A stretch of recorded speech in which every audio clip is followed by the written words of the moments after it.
I'm going to be a little cheesy here and call them mandates. Yep, mandates, right?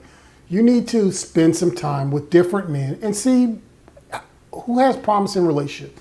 That means sometimes you get outside of your comfort zone, but still good dudes. But they're guys that, hey, if you're like me and you're kind of, quote unquote, bougie and dressy, hang out with some other guys who are wrench turners and like working on cars, which is actually stuff I like.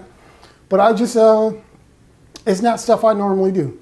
So, reach out to some of those guys. Hey, dude, let's go hunting. Take me out, show me how to hunt.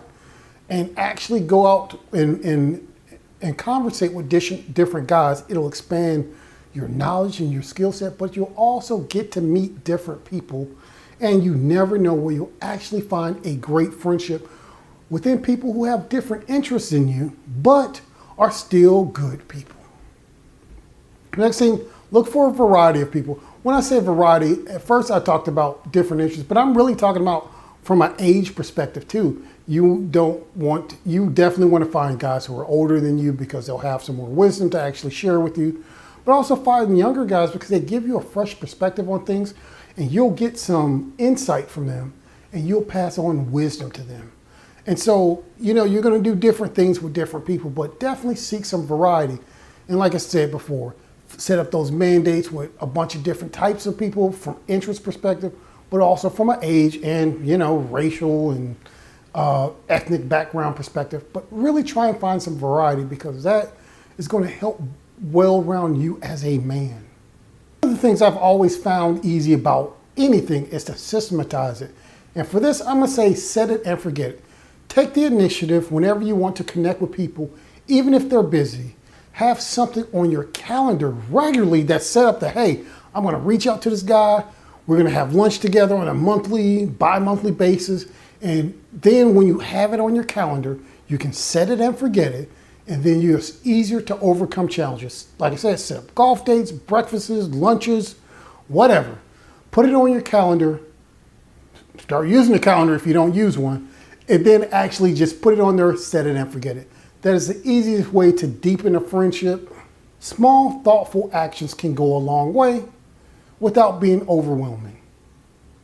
For instance, I've had just some people that I've just been thinking about them and I would text them like, hey bro, I'm thinking about you, I'm praying for you. Hey, if you got 15 minutes, let's just call and chit chat or I'll pray for you. And just letting people know that you're thinking about them, you have them on your mind. And those are really small steps that helps deepen a friendship. But even past that, it helps to keep you and other people on your mind.